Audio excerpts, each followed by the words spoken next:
Good evening, good evening, good evening. I hope you've put the kids to bed. I hope you've got a glass of something nice. I hope you've got a glass of something nice.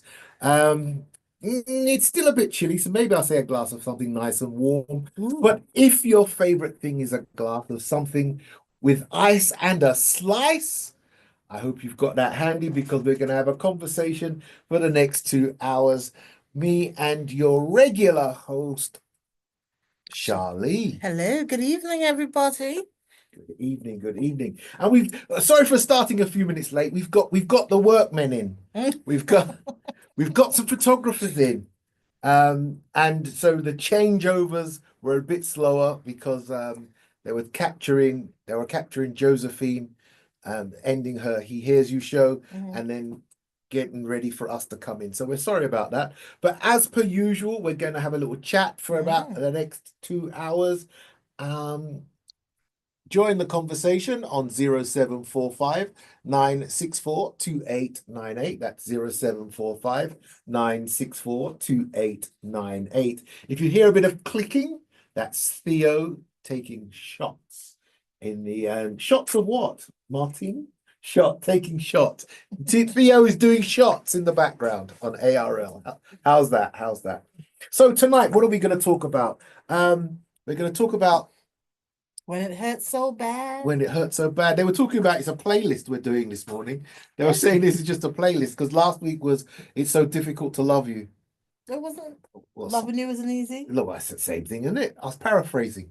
Oh no, man. And next week we're going to do Find 100 Ways. No. And the week after that we're going to do Feel it in the one drop. Feel It in the One Drop. Oh, oh dear, man. I was going to say, how do you keep the music playing? How do you keep the... Okay, so who's saying how do you keep the music playing and win the prize? I don't listen to that type of music. What type? You don't know the songs. How do you know? Exactly. So how do you know what type of Because music it is? if it was something I would listen to, guess what? I would know what it was. How do you keep the music playing?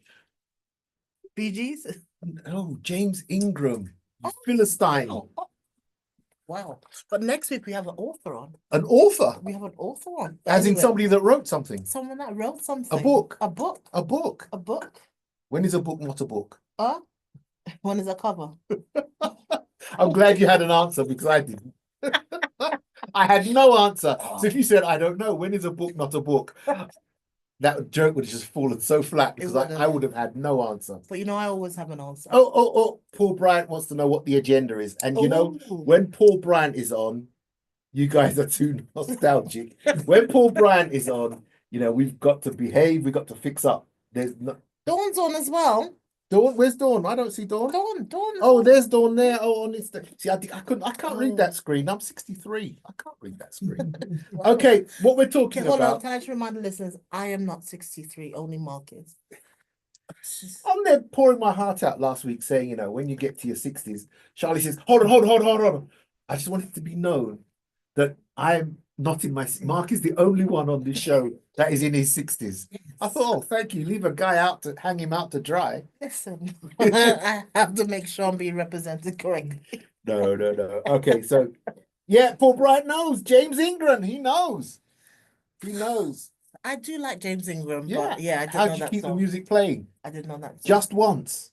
Okay. Do you know just once? No, not that one. So obviously I don't know him as well as I thought. No. What do you know of James Ingram then? Leave me alone. Let's go. Let's James, go. I'm just here. once. How do you keep the music playing? Find 100 ways. What's the other shots that James Ingram has done? James Ingram is a don. Okay. He's a don. Okay, we're in the month of February, and I know some people get all antsy. We're in the month of February, and Mhm. February is about love. Mm, February is about love. Hey, when you're 63, you take it when you can get it. mm. 63. I'm batting for February being the month of love. However, having said that, tonight's show is what is it? When it hurts so bad. Yeah, when it hurts so bad. When it hurts so bad. So yeah, we had all the nice lovey-dovey stuff last week, and now reality's kicked in But and it's hurting so bad. What do you do when it hurts so bad? is it when it hurts so bad, yet you still want it? Or is it just because it hurts so bad and it's wrong and it's bad? Because you know Well, that's not what love. yeah, I was thinking when it hurts so bad, how do you heal when it hurts so bad? How do you move on when it hurts so bad? That's what I was thinking. Not when it hurts so bad and it's wrong, just get out. I mean, hey, if it hurts so bad and it's wrong, stop.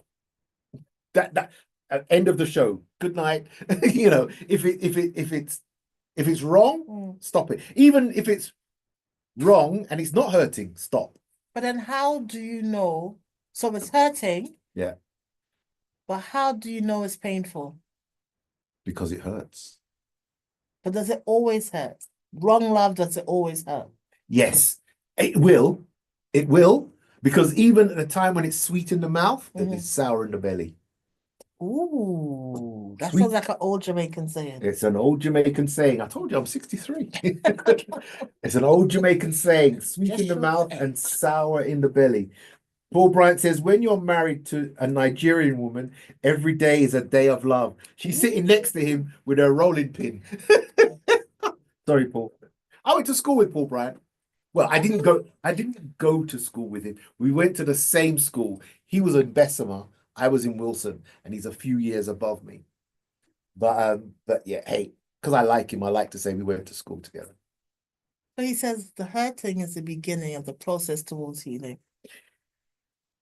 Yes, yes, because I'm working from the premise that I want it still. Okay, so that's the premise. My notes are all. If we're not going from that premise, I need to throw these away because my notes are all from. We're gonna go everywhere today. Okay, so okay, let's start then. Let's start. So we're talking about healing, and if I'm off my game tonight, I've got an excuse. Why? Because I've got two photographers sitting 2 feet away from me with their cameras in my face, and I am so not used to cameras. But can we also say that all the mics are up? So if either of them we'll keep your names out. No, we're not keeping their names out. Kevin and Theo. Kevin and Theo. Now they're not gonna talk, Mark. No. You see, I'm not into this. We're not. Do you remember one night we had a show? You know exactly, John. Were you on that night, or was it just me and Paul? No. I think I was from home listening to it. I think for some reason I wasn't in. Oh. Anyway, Paul's probably listening. It was in the news. Was it in the news? No, man, it was After Dark. You sure? And unless he's done it twice. Oh, on the phone when he got. Yeah, oh yeah. Oh, okay. Anyway, yeah. Let's not talk about that one. Yeah, and then I think Ray's come to join us too. And then okay, everybody in. People are trying to. Paul says he's 67. Wow, Paul, I would have never guessed he was 67. Well, I said he was a few years older than me. But he's a cool dude, man. He's a cool dude. I never know where he is. Sometimes he's in Nigeria. Sometimes he's in Wales. Okay. Sometimes he's in London, Peckham.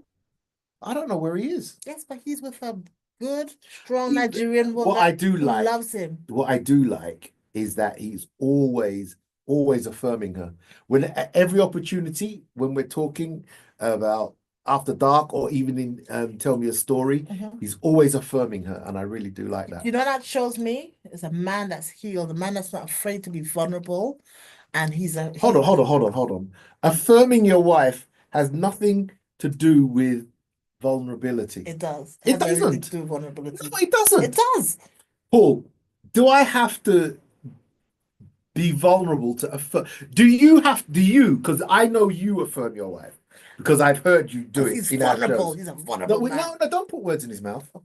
Do you feel that you have to be vulnerable to affirm your wife? Now, yeah, that's a simple question, and you need to come to Nigeria, Mark. I don't quite know which point he's addressing there. but no. But seriously, because that's a good way to kick off. Do I need to be vulnerable to affirm my wife? Because I believe one way to start healing from trauma, because that's where I'm coming from with the healing, is that you need to recover and start to love and trust again. And the way to start doing that, I think, is to affirm. I think that's to affirm. I don't think you have to be vulnerable to affirm, but that's what, you know what he says? You What? need to come to Nigeria, Mark. Yeah. Coming to Nigeria is being vulnerable. He's Yeah. being vulnerable. You have to be vulnerable to go to Nigeria. Why? You're being facetious. Are you being facetious? 0745 964 2898. Is Charlie being facetious? So healing from trauma can take time, but it's possible to recover and grow. You can try these strategies. Okay. Yvonne said hello. Hello there, Yvonne. Healing full title. She wants to know the full title. We've told her the full title. Saga starts already. I'm just catching you up. Okay, okay. To start with, when you want to heal, I guess you have to be open in conversation and you have to be prepared to talk openly and honestly. Now, I don't know if that's where you like to throw in the word vulnerable. I still don't get it. But talking openly and honestly. I've got a little quiz here, which we may or may not get to. But one of the questions in the quiz is it necessary to always be transparent in conversation? Yes. And I thought, and I get that a lot of people will say that, and I'm still not convinced that you need to be transparent. But okay, why is Theo giggling behind his lens? Why is he giggling behind his lens? If you want to join in, just let us know. If you think I'm talking nonsense, you can say so. Vulnerability comes with longevity in maintaining a lovable marriage. There is nothing to fear from a woman who is committed to her husband. Amen. Amen. And that's what I said last time, and that's what I said when we had Anthony Fuller on, and we were talking about the same thing, vulnerability. You cannot be vulnerable in an environment where you are not completely trusting. Yvonne says no. No what?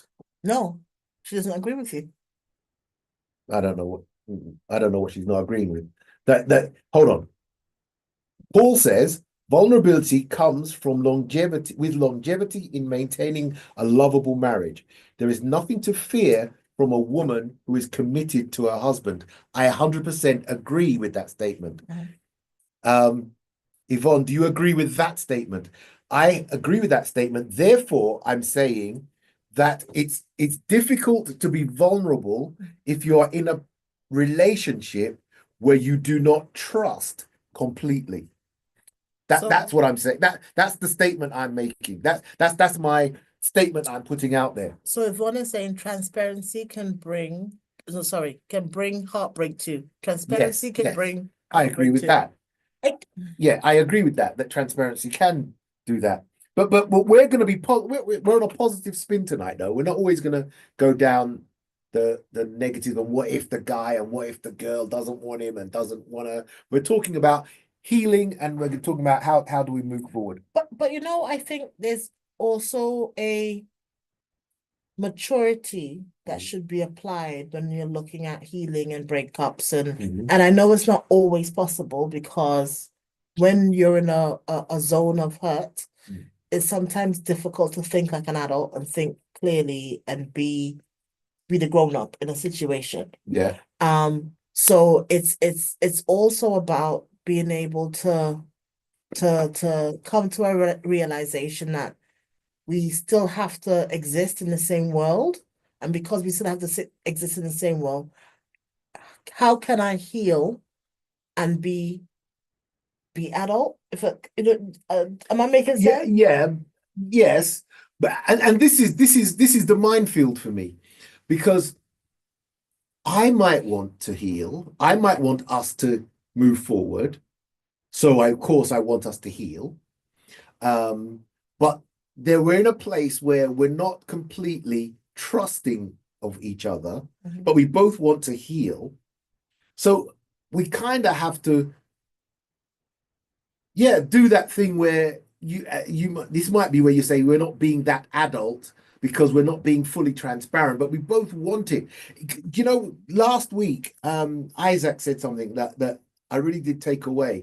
And that's when he said, if you're not going to be completely vulnerable with me and transparent and all of those sorts of words, you can tell I think a lot about those words, right?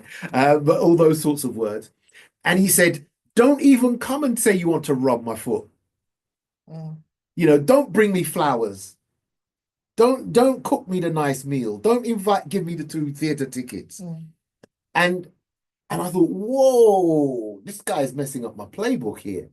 Because for me, and you guys tell me 0745 964 2898. Am I putting the cart in front of the horse? Because I feel if you're in a situation that is not trusting, or that you are not feeling confident in and trustworthy or trustful, whatever the word is, that you haven't got complete trust in the relationship at that point, for whatever reason, I think that open and honest conversation is harder at the first step. The first step is almost the recapturing of the things of the relationship that you did at the beginning. Now, remember, at the very beginning of the relationship, you went on dates, you went to the theater, you went to the cinema, you went to see the game or whatever before you had the trust. mm. And I think that trying to do the thing to get the trust back, and you've not done the going out for a meal and going out for a walk and da da da da da. People say that's what you do to get the trust back. But I'm thinking that until we're comfortable and happy with each other, because remember, we're comfortable and happy before we've got trust. If I try and do that before I get the comfortable and happy, I'm trying to, I think, drill a square peg into a round hole, saying, come on, this is how you get trust. Be transparent, be vulnerable, be, what's all the other buzzwords that you guys use? Be this, be that, blah. And I'm thinking, no, I just want to have a laugh. I just want to go out to Dunkin' Donuts and get 2 donuts at 2 o'clock in the morning. Because that's what we did before. Yeah, I don't know. But I think, but I don't know. Theo looks like he's burst into comment. But we've got Paul and we've got Oh. Yvonne here. But can I just Yeah. also say, I think to acknowledge that you can also be in a loving marriage Yeah. or relationship and be hurt by the person there. Yes, Because I think yes, it's all, yes. I think because when we're looking at this, we're not necessarily looking at we've broken up. Yeah, Because exactly. sometimes you go through a situation within your marriage and you have to heal within the marriage, and you've both made a decision that actually we're still in it, Yes. and I hate you right now, and we need to get to a place where I don't hate you anymore. Or we can talk about this without me trying to not mean to get upset or anxious Yeah. about it. But actually, I need to be able to verbalize to you that I am feeling hurt. I am disappointed that this has happened. Yeah. I am saddened that I've caught you, or whatever it is. Yeah. It's okay to be in that space and try to be wanting both to working to making it better, in opposed to saying that it's over, it's done, and then I'm over here trying to heal, Yeah. and you're over there trying to heal. So I think this is not just about breakup singles, No. or I think sometimes you can still be established in something, acknowledge your hurt, and want to heal. Yes, yes, yes. And yeah, and that's exactly where I'm coming from. I'm saying we're hurt, but we want, like I said earlier, if you're hurting in a relationship you shouldn't be in, get out. So I'm the worldview that I'm creating is one where it's a relationship that you should be in, or you could be in a legitimate relationship. You know, if I'm married and you're single and we're having a relationship and you're hurting because I always have to get up and go home to my wife, that's not the hurt I'm trying to heal. Because yeah, because it's wrong in the first place. Yeah. So let me catch up with Paul says, be careful when you leverage upon transparency on the assumption that you are dealing with a mature and reasonable person. This is a wise guy. Because even if you're thinking that I want to be transparent, that's what we need, that's what we should have, and the other person is not mature, or even if you are not really mature, but you're going to go for it, you could do more damage, I believe. I think so.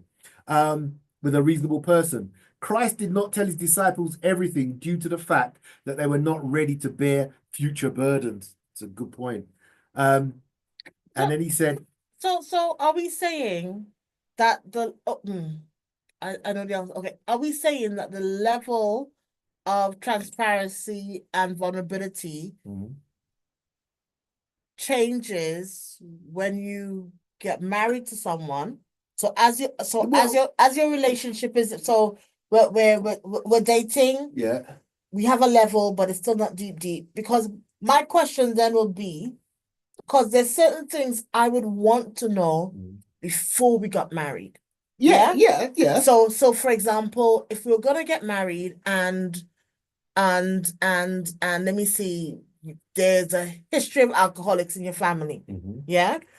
And you hid that from me until we've got married, and then I find out, that might be an issue for me. Yeah. Because actually, especially if I've asked you a question and you fobbed it off and not really give me an answer, or give me an answer that you thought I wanted to hear, and of course what the reality of it was, and then you get into that marriage, and then your excuses, and I use the word excuse, is, well, I didn't know if I could be vulnerable with you or transparent with you then, because now we're in this zone. I can be more vulnerable. It's like nonsense. That will hurt me. Yeah, that would hurt me too. Because what you're saying then is that I deliberately kept the fact that I've got alcoholism in my family because I didn't want it to make you, run away. And that is a bit of a deception to me. It's like, remember the week when I shared the story of the married couple who have been married for 20 years, and then he said, "Oh, I'm so glad we've done 20 years marriage, because on year 5 I had an affair, but I'm glad we came through." And she was like, "Whoa, we're over." And he's like, but 20 years down the line, I never did it again. But you didn't tell me. Yeah, You took the choice away from me. And I think that's, for me, is my biggest thing. Yeah, I think he was a fool to have told her. But that's not the story we're discussing tonight. Right, Paul so says, hold on. Paul Sorry. says, "Oh, you have a playbook. Send it to me via PDF." Paul, my playbook was written in the 80s, pal. It's outdated. It's outdated. It's on cassette. It's on cassette. It's on 8-track. It's on 8-track. Nobody's using my playbook again, man. My playbook's done. You need to get the love back, and the trust will eventually. And this is what I think. And I wonder if it's a generational thing. Because you could argue that Paul and I are in the same generation. And I'm in a different generation. And Charlie's in the generation afterwards. Oh. Whatever. About 4 generations. Oh, here we go. I nearly said something quite offensive, and I didn't mean it to be. I didn't mean it to be. And I'm glad I didn't say it. But yeah. I was, just as you said, 4 generations. I was gonna say you're no spring chicken, but I'm glad I clipped my mouth and never said it. Because I am. Because you definitely are. So you need to get the love back. I need help. Said I should. You need to get the love back, and trust will follow. You see, and that's what I read and thought. I think that, I wonder if it's because because we're the same generation, if you like, because that's what I believe. I believe that you have to get the love back before the trust comes. I don't think you loved, you had an affair, there was some mistrust, devastating, traumatic, and the next thing you do is try and get the trust back. I think you've got to get the love back. But I remember watching a episode. It was one of, back in the day, Oprah's. Sorry, I'll call the name out. And she did a program. I'm sure she doesn't mind. Well, she's not sponsoring our show, so I don't really want to call her name. But I watched a program that she had done, and she had so she had they were all couples, and the commonality of all the couples was that they all had affairs. The men had had affairs. And she had all the women together talking about it, and she had all the men together talking about it. And you could really see the men that were there that were sorry they got caught. You could see the men that were there that was just sorry. And you can see the men that were there was like, I'm just here trying to make it better, but this don't mean nothing. You could tell, you could actually tell the guys in the Okay. room. Yeah.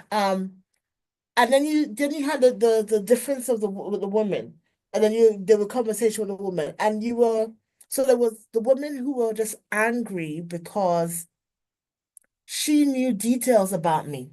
Mhm. Yeah, so this wasn't just a passing affair. This was an entanglement because she knew things about me that nobody else should know, or stuff I had Yeah, told her. So yeah. she felt violated because he had done that. Yeah. Then you saw the women who were like, it was just a sexual thing, and they were angry because it was that. Was there one that had a child out of wedlock from it? I can't even remember, but and I say that to say, I think different people deal with different things in different ways. Yes. But then there's different features that could come into that situation that will change the dynamic of it. So someone just having an affair, maybe just one thing, a fleeting moment. Someone having an affair, but having that connection. So they were friends, and then they fell into a situationship. Or someone having an affair and then producing a child from it, someone having an affair. So I think there's different levels to it. And I think that's also, so when you're looking at trust, it's not just a matter of, well, they broke my trust, but what's the reminder? Is it the neighbor? So we need to move because every time I walk out the door and I see the neighbor, it's an issue. Is it that you're seeing this child that you're now raising, or that he now wants to be a part of their life? And so you're not able to forget about the fact that he's had an affair, because that child is your constant reminder. Or is it a situation where he's had an affair, we can put it behind us, I don't really need to think about it? Because the other level of it is, for a woman, the violation of that for them is sometimes every time they close their eyes, they can't get that image out of their head. Okay, so let's speak about those women. What do they do to heal? Because this is it. I'm 100% with you that we've got all these different scenarios, and I'm 100% acknowledging the validity of the fact that they're all different and they're all different, they're all going through different trauma. So what do they do? What are the steps to get over that hurt? Because that's what, in my scenario, they all want. Okay, so before we go to you, can I just hit some of the comments I've got on Instagram? So we've got Yvonne here, women totally fooled, bad trauma. Would it always require a neutral third party? Bias among family, friends could bring external pressures in close relationships. I agree. Is she saying that talking to friends and family could bring extra pressure? Was that the thrust of that? This is bias among family, Yeah, friends. they're Yeah. expressing their bias. Yeah. Because in my notes it said go and speak to family and friends, and I thought, Nayor, I'm not No, speaking to family and friends. hold on, I want to read this, Yeah, but but keep going. Yeah. you know what? Someone a wise man, I have to call him a really wise man. When his You can say my name. it was not you. No, when his son got married, Yeah. he said to his son and his new daughter, that he said to the son, when you have a problem with your wife, go and complain about it to her family. And he said to the daughter-in-law, when you have a problem with my son, come and bring it to us. Because the truth is, we love him regardless. But sometimes what happens is, when you now take some of his bad faults to your family, they may hold on to some of those things, whereas we could forgive.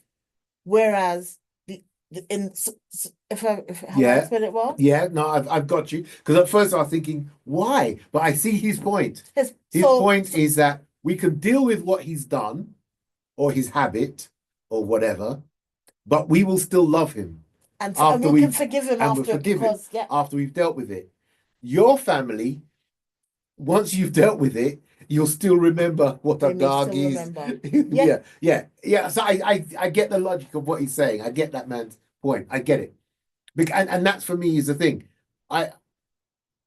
I've never agreed with the whole healing by committee thing.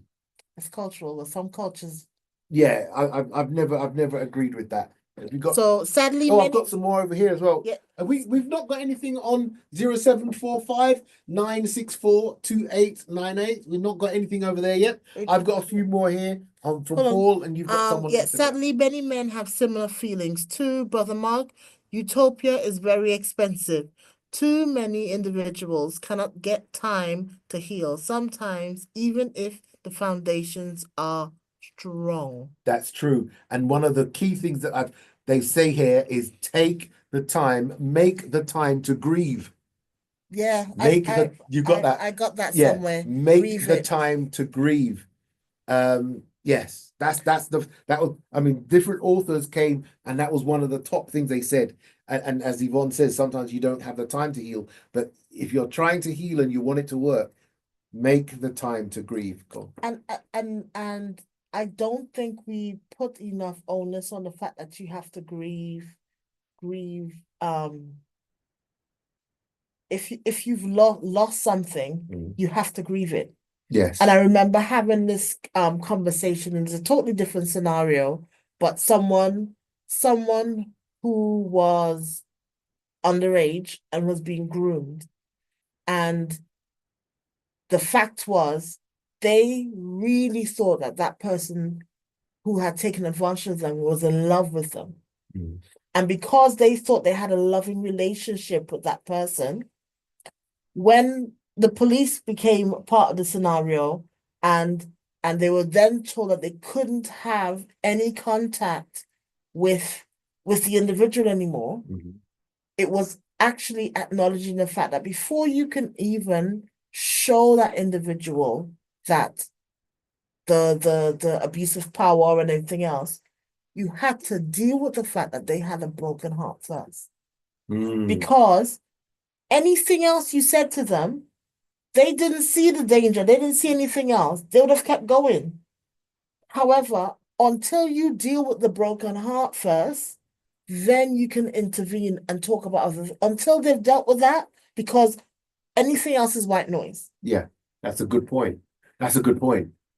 That is a very good point. Sometimes we're trying to fix because it's a traumatic situation, and it's painful, it's hurtful, you know, and we've got these strong raging emotions in the background because you love still, but it's wrong and it's detrimental. And then we get in and try and fix. Maybe the parents do, maybe the social services do, maybe the police do. But you've got to deal with that broken heart first. That's a very good point. Hold on, let me catch up with Paul. Paul says, women are not as thick-skinned as we men may assume. No, I don't assume that women are thick-skinned. I think sometimes they're extremely thin-skinned. But I'm not pointing fingers here, Charlie. For men. I'm not pointing fingers, Charlie. You are. I'm not. But That's why pointing back at you. I'm not pointing fingers. That's why forgiveness is never attainable when some spouse. Why? That's why forgiveness is never attainable when some spouse cheats. Why? Because one or both parties are too thin-skinned. Is that what you're saying there, Paul? Yeah. I'd like to know what was the why there. Repairing broken people can take years without a change of heart. I get that. But if we're working from the assumption that we both want it, I think the first thing we've got to do, as the notes were saying, as Charlie made the point, as Yvonne made the point, we've got to allow the grieving time. And I think also, if we're both in something together, yeah, we both have to honestly, because and I think sometimes people are afraid to say, I don't want this anymore. No, but we're working with the people that do. No. I know we're working with the people that do. Yeah. So I don't know, and I'm not going on that road, but I think is that honest and vulnerability of I want it to work. Yes. Do you really want it to work? Yes. I want it to work. Good. Or I don't want it to work. No. No. I know we both want it to work, but I'm just saying it's about being honest about in that moment. And then if you change your mind, also being honest about the fact that I thought I wanted it, but I don't, or I thought I didn't want it, but actually, Oh, too late. No, I'm no, no, joking. no, but I'm joking. I'm but it's joking. not, I'm no, joking. Yeah. because I know everyone says, what's it, over the fence, the grass is always green, and people think the Yeah. grass is greener, Yeah. but, and sometimes it's not. And sometimes you realize that. But I think it's just being able to be honest to that I may have thought the grass was greener, but I've realized the grass isn't greener. Or I was going to, and that's where the vulnerability comes in, because you have to have that conversation and say, I want, I mean, you were refusing to iron for me. And I thought that was a big thing. And the person that I met would have ironed my socks if I asked them to. And what I realized is that I made that a bigger thing than it needed to be. Or you may say that, or you may realize that actually, you know what? It only came to me in this moment that my mom never ironed my dad's socks. And he used to always be angry about it. And then I realized that actually I have become my dad because I'm not asking you to do the same thing. And I know it's a level of vulnerability that people don't want to expose because then they're afraid that someone dashes it back in their face. So, but sometimes you have to call a spade a spade. This is what it is. I want you. I want us to be in this space. I want us to remain in this space. So I've told you what it is, and I'm asking you, and then something you have to say, and I'm asking you to protect me through this. And I'm asking you to, even if you don't, let's pray about it. Or I'm But asking you, this is it. I mean, but isn't that doing the same that what we just said? That we're doing the thing, isn't that scenario the work trying to work on the trust before you've worked on the getting the love back? And that for me is the point. Because you know, I'm asking you to protect me. Now, all of that stuff, we're working from the you call it stuff. we're It's raw working, emotion, yeah, we're Mark. working, yeah, that raw emotion stuff, right? So we're working from the premise, we're working from the premise that we both want it, right? That's what I keep reiterating. So that's the scenario I'm in now, right? I love you, but it hurts so bad. So I'm going to work on me for a bit. You're going to work on you for a bit. And me then starting to put on you, I need you to protect me while I'm working through this, I think is a trust thing. And I think to get to that point, you have to go back to the love thing. So you have to go back to me for making time for activities you enjoy. What did you enjoy? Going to for a walk, going for a meal, going to the theater, going and whatever, going to watch a concert, whatever it is, the things that you enjoyed. So you do those things, not saying, but I want you to protect my emotions now. I want you to remember you're protecting my emotions now. You're just doing those things, and then the trust builds. See what you just The see what trust you just builds. did just now Yeah. is I'm not saying it's gonna be I'm see, and I think that's what I'm not saying. I'm not saying that. So we've now had this conversation, and every time you start to you remember you're protecting my feelings now. You know what I mean? No, I'm not see, yeah. and that's not what I'm talking about, because I'm talking about we've had a conversation. Yeah. We're working to make this better. Mm. So actually, we need to peel back and go back to friends again in terms of Yeah. because depending, and I think depending on the level of hurt, because and for some people that means well, let's be intimate again. And actually, sometimes that's the last thing to kick in because before I could even get there in my mind or get there physically, I need to be able to trust that when we're crossing the street, you're not gonna push me or can't hit me. You understand? So it's peeling it right back to we've had the conversation. So what are we gonna do here then? Well, guess what? We're gonna have a date night. We're gonna go counseling. We'll put things in place. We'll put it in our diaries. We'll action it, and we'll just let the Holy Spirit lead. Yeah. You don't like your phone? Yeah, 82228, right? yeah. Hopefully this plays in the message. yeah. 07459642898. Studio at AdventistRadio.London. We're on YouTube, we're on Instagram, we're on Facebook. Did I see some? Is there People, there's no comment. Listen, we've got 5 people watching on YouTube. We can't, oh, well, we had 5 people watching on YouTube. Maybe I shouldn't have said it out loud, but anyway. But Why then not? they were throwing up hearts and Oh, I letting us see. know that Right. they were That there. I saw a heart. That's what it was. I thought it was Yeah. a comment, but it was a heart. That is, we All have right. about 40,000 people watching us on YouTube. No, we don't need to do that. We don't need to do that at all. It's like I saw something on Facebook which was really good. I saw somebody put up they said Noah preached for 120 years and he only had 7 converts. Most church people would say that was a failure. And I really like that because it's not about the numbers.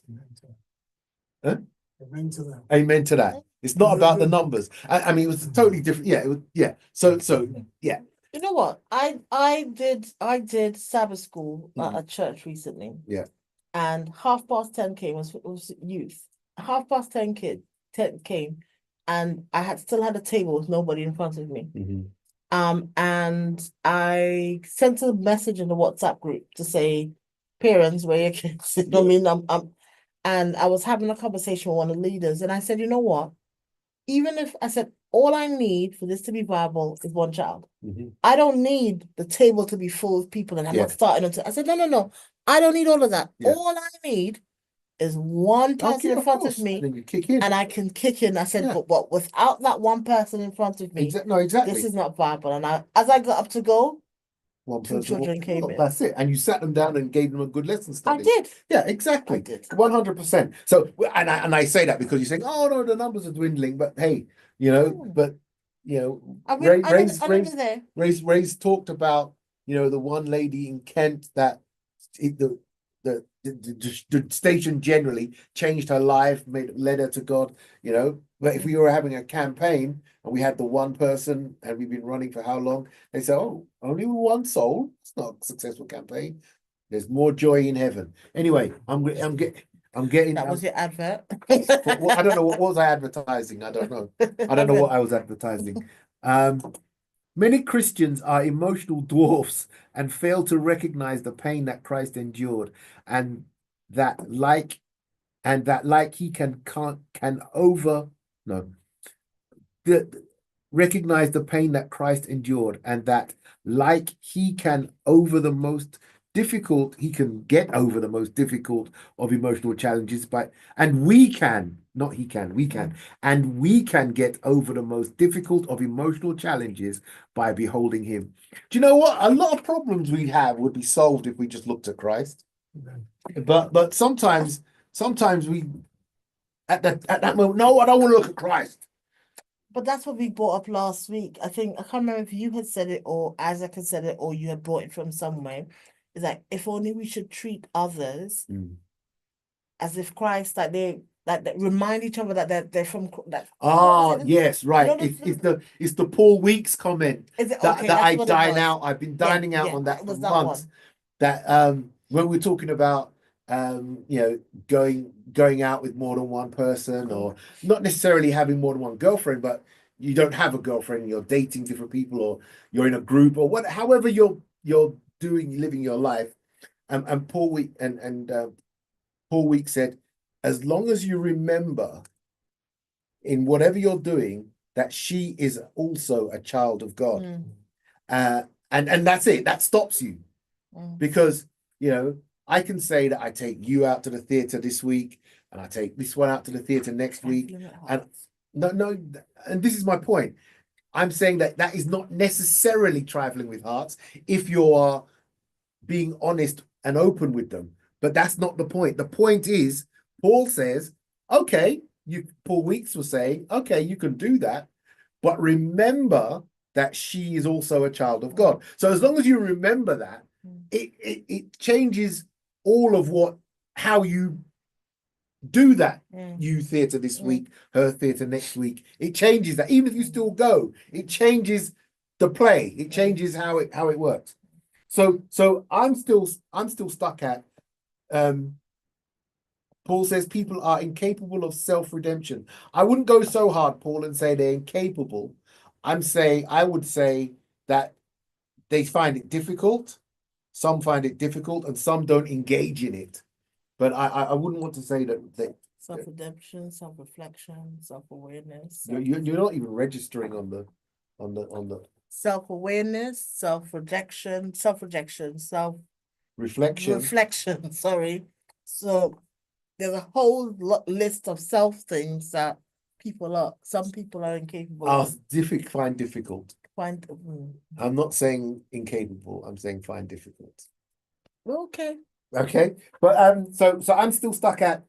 So if you're trying to heal, take time to grieve. That's what the first thing. Grieve over the pain. Yeah, I love you, but it hurts. Grieve over that. Then make time for the activities you enjoy. Make time for pizza night, cooking together night. I don't know. What was it that you did to interest her in the first place? That do some of that stuff, and make sure, do not feel pressured by friends and family that you have to feel better straight away. Yeah, and again it mentioned, okay, it's another author here. Make sure you allow your time to grieve. Do not let anybody rush you on that at all. And I think that also goes with being in an honest space. In a honest space. Yeah. So if we're talking about being in an honest space, we're talking about not doing things. So because we're at church now, I remember being in a car once driving to church, and it was so evident that the couple behind us were having a full-on argument in the car. And literally, as they pulled up in front of church, the whole holding hands and all of that kind of stuff kicked in. But you could tell that they, proper argue, look out the window. Wave hand. No, I mean? And then it was like 5, 4, 3, 2 for the cameras. Yeah, we're happy we're in church. Yeah, and I'm like, and I know why. It's like, what? How? Why can you do? And I understand reality in terms of sometimes people vex you, and I get that. But it was just, I just found that it was comical that who is that for? Is that genuine being true to who you are? Because some people will come and say, yeah, she vexed me this morning. Yeah, but but that's the way in which they communicate. They can be honest about it, where others will pretend, no, he never upsets me. He always makes me happy, because it will diminish the idea that people have that you live in a perfect marriage and you have a perfect home. Keep it real. Okay, so I want to heal. You didn't like that comment, or you just moved past it? No, I liked it.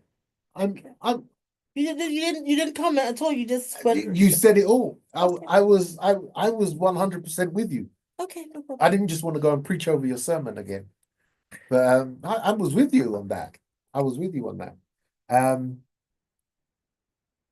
Now you've made me feel like I should just say something about it. But I'm with you on that. I mean, the you want to behave. You don't want to behave in a sort of rough manner. But there's no need, I don't think, for being fake. But you don't necessarily have to get out the car and continue fighting and arguing in front of the church. But then to be fake, I don't see any value in that at all. So yeah, so it's really hurting. It's really hurting, and I want it to work. So what do I do because of that traumatic relationship? I've got here, you've got to focus on your self-care. So I've been spouting for the first hour on the fact that you've got to grieve, and you've got to go back to what you need, what you did at the beginning. Go back to the creating the love. Did you guys just used to go and sit and listen to music? Did you guys go to eat? Whatever it was, whatever it is, I don't know. Whatever it is.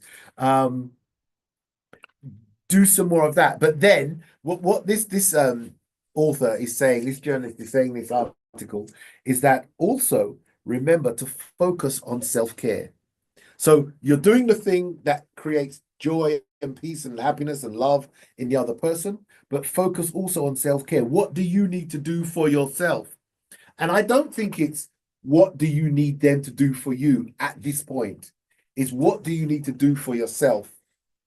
Do I need to, yeah, whatever it might be, because anything that I suggest, there's going to be myriad of other things that that it could be. So just go under the generic term of focus on self-care.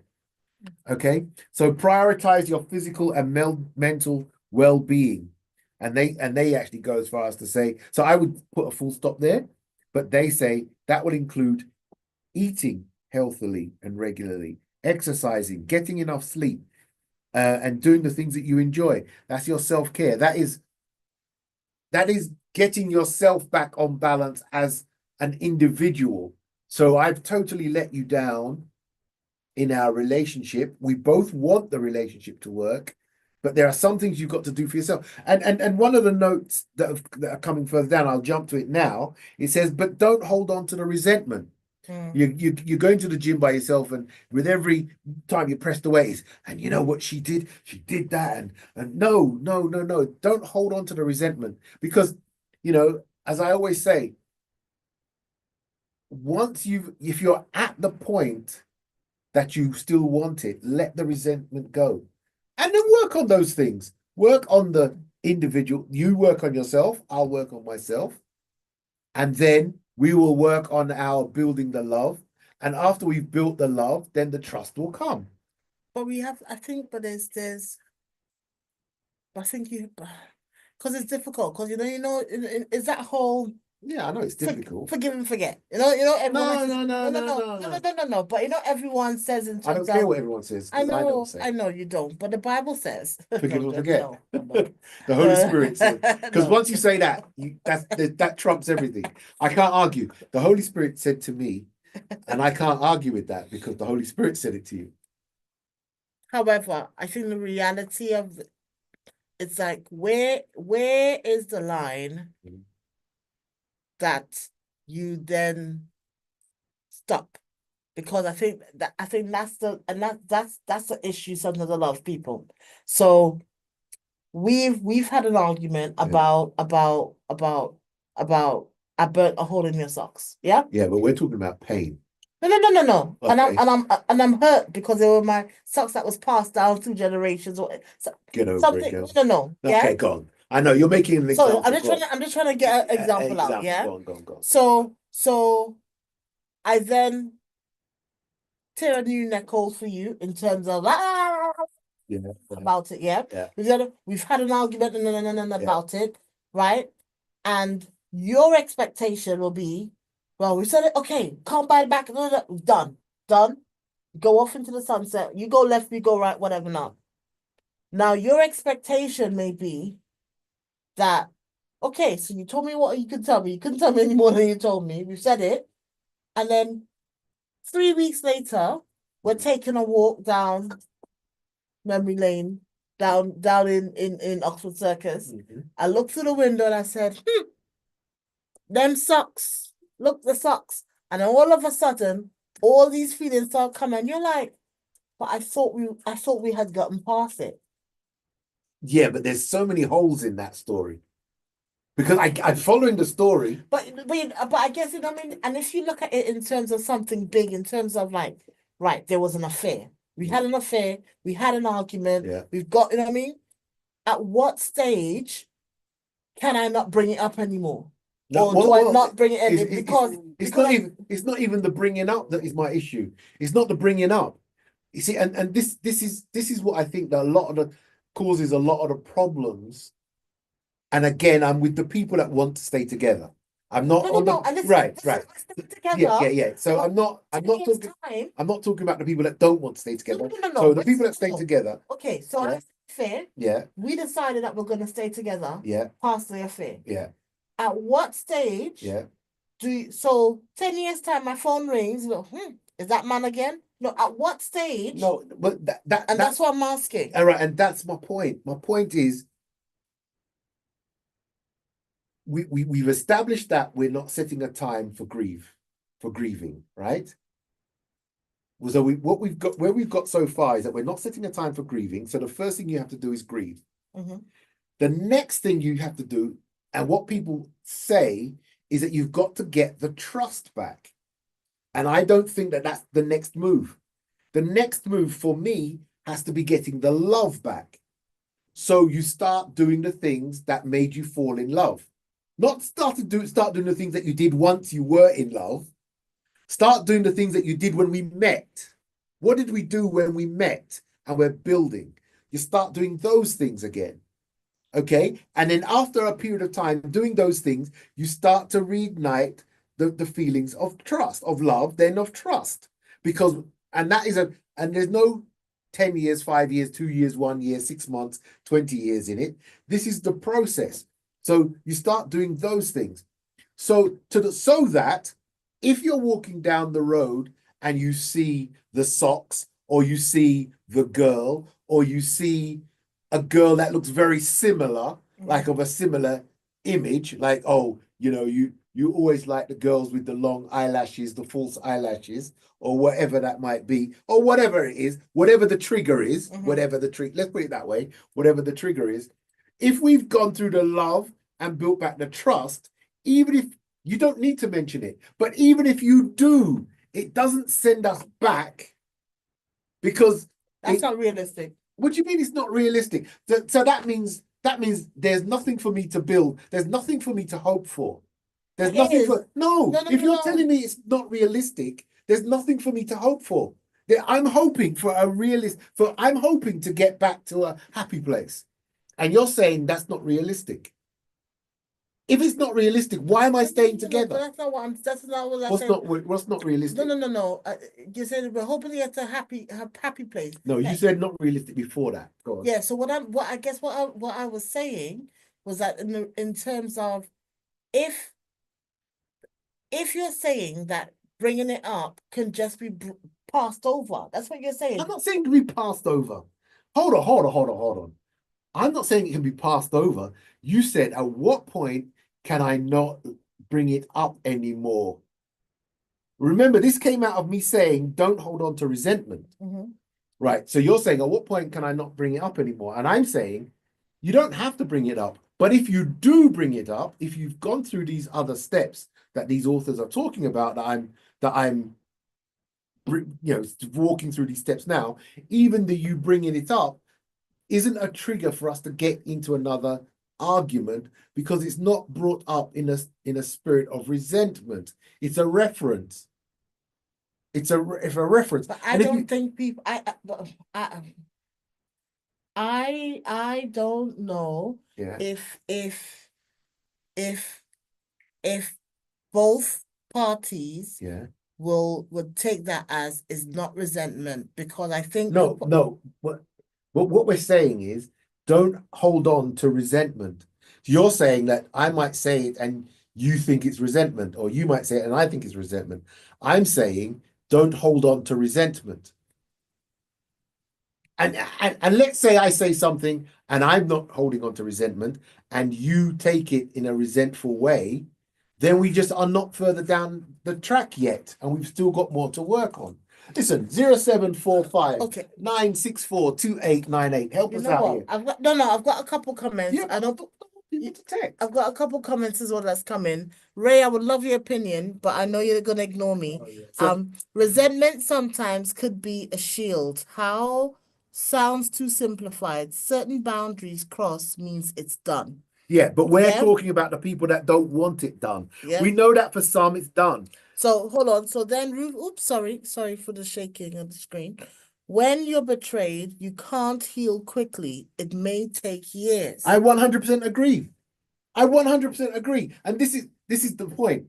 The first thing we said is that you have to grieve, and there's no time on it. So are you saying the wages of your sin is that no. It's I'm gonna read Paul's comment. It's no. The wages of my sin. So what you're saying is that I've got to do 20 years and get 20 lashes.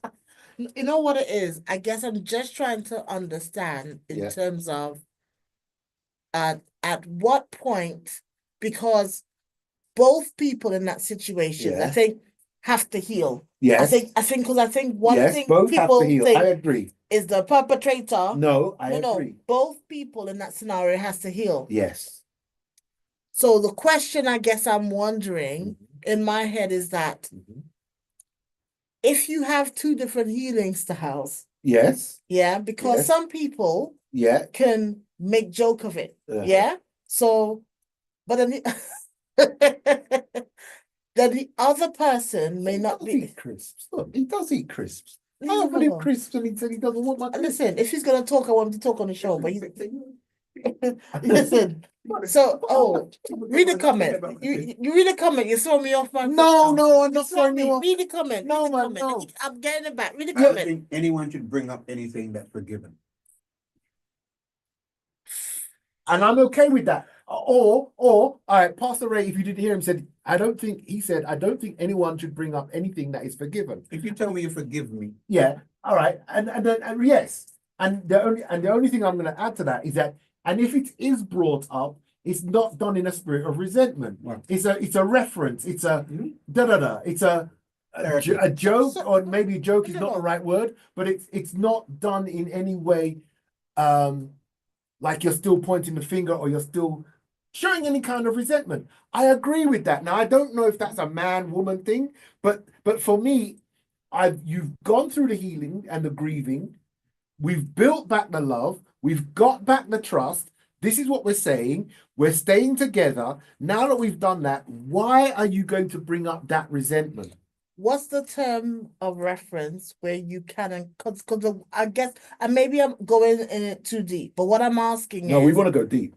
well, what I'm asking is that, so when is it that we can laugh about the girl and say, yeah, she was a big mampy girl and la la la la la and laugh Well- about it? Well, then, Or, if we're both or- laughing, but then how do I know you're really laughing? no, Yeah, but you it see, ceases to because be- we've got the trust. Go Yeah. on, Ray. I was going to say it ceases to be something that you can laugh about if another party isn't laughing.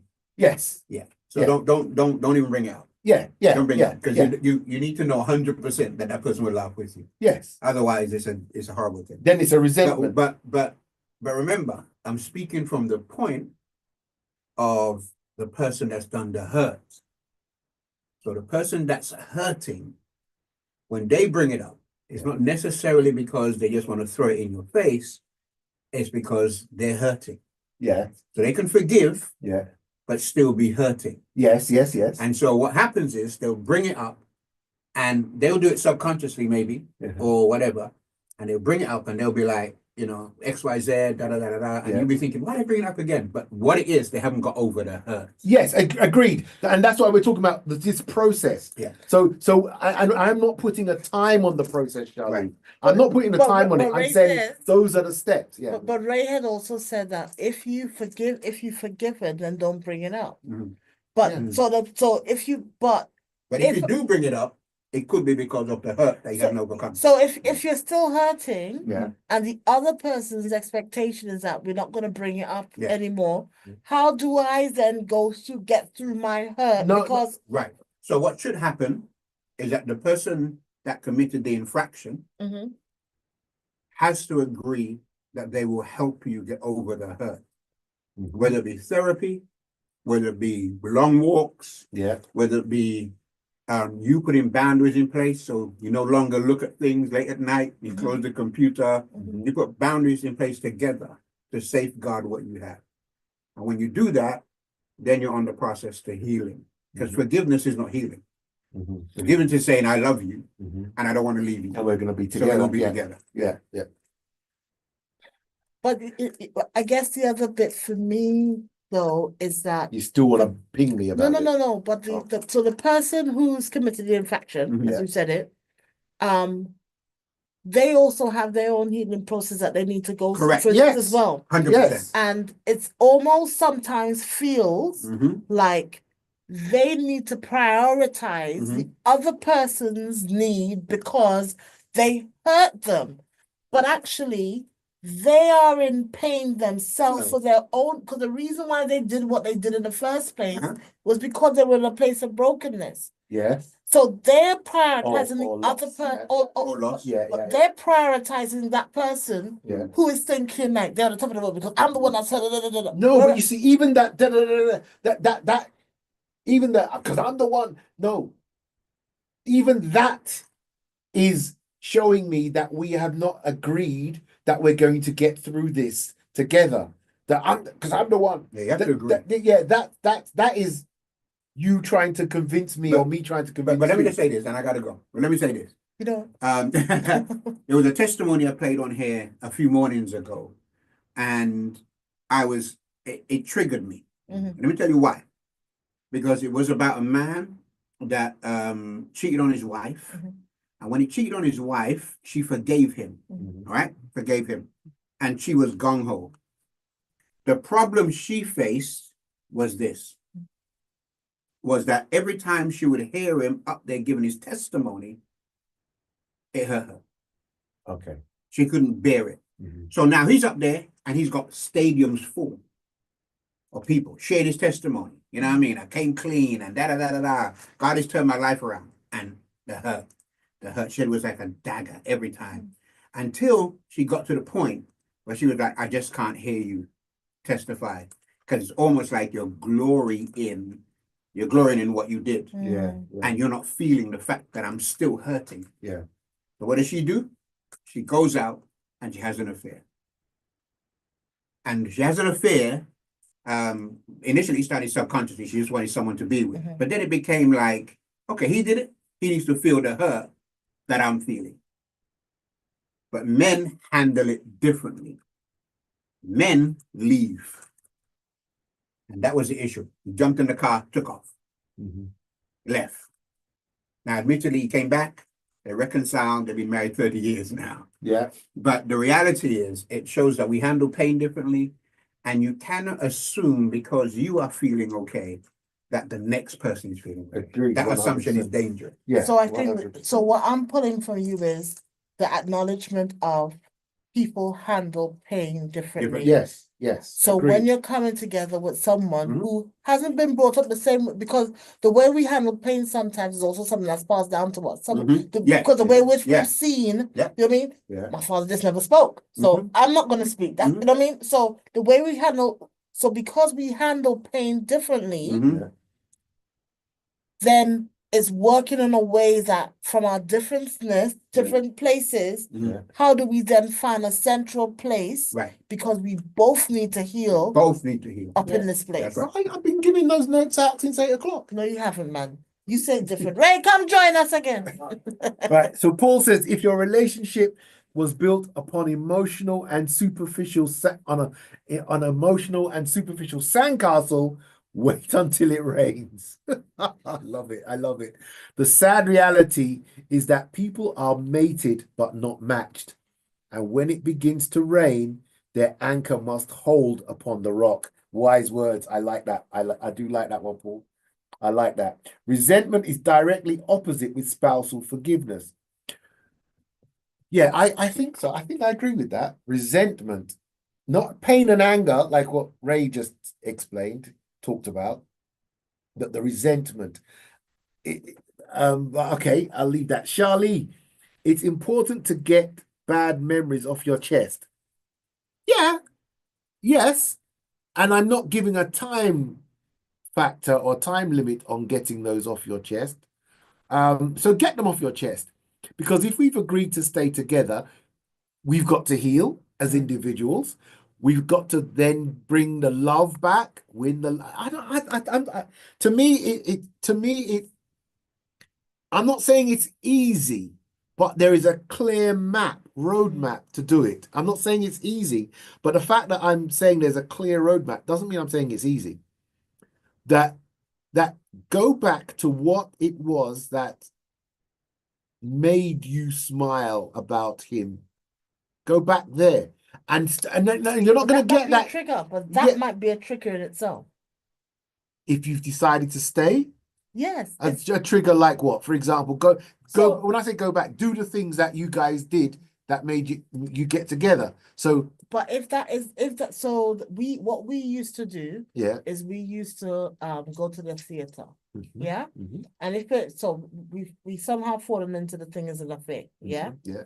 So now if I find out Mhm, that you were doing that same thing with somebody else, mhm. You don't like to go yeah. to theater So anymore. now we need to come back to doing the things that we used to do. But actually the theater was our thing, but you now made it a thing with someone else. So Then find another thing. Did we only do one thing? I was a one-trick pony. yes. No, no, no, no, no, no, no. No, but no, Check no, my but playbook. oh, it's in PDF form. No, but My 1980s playbook.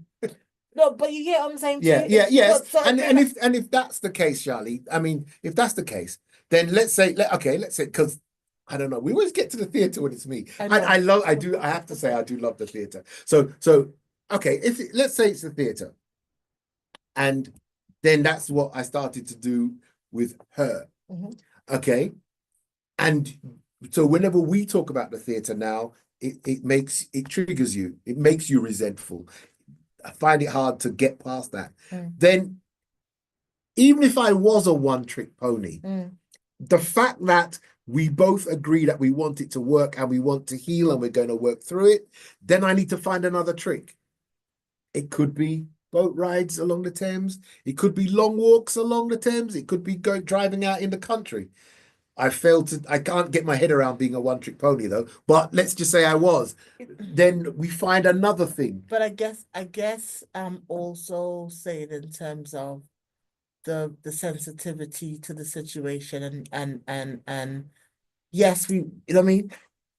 And your race to wanting us to get to that place again. No, it's not a race. Don't drop that in through the side door that I'm saying I need to get there quickly. I'm saying this is the process. So you're saying let's getting back to that place where we're just, and I think, and for me, every time you say that to me is like, let's get back to being friends again. Because for me, yes. Base point always has to be we have a friendship. So because we have a friendship, let's be friends about this in terms of, and I think and that's why there's a lady that used to go to church with, I go to church with. And that's what she always says. She says to her kids and she says to us in terms of always be friends, because when you stop loving somebody, if you can go back to just giggling and being friends and everything else, that brings you back to that space of love again. Yes, I agree. So as I said, every time you say that to me, base point means it's friends. So actually, what then the realization is, this all may have come about because we're not talking as much. We're not talking anymore. So because we're not talking anymore, let's start talking. Yeah, it could be as simple as that. And you know what they have? But I'm not saying talking about the incident. I just mean talking about the world. You know, talking about, maybe we're just talking about how was your day and that kind of thing. But conversation. But then it's also acknowledging at some times that I might actually want to talk about the infraction. I might actually want to talk about, and then that's the other thing is because I might want details. To do what with? Huh? To do what with? Because maybe that's part of my healing process. Yeah. Right. Let me 82228. Okay. Let me read.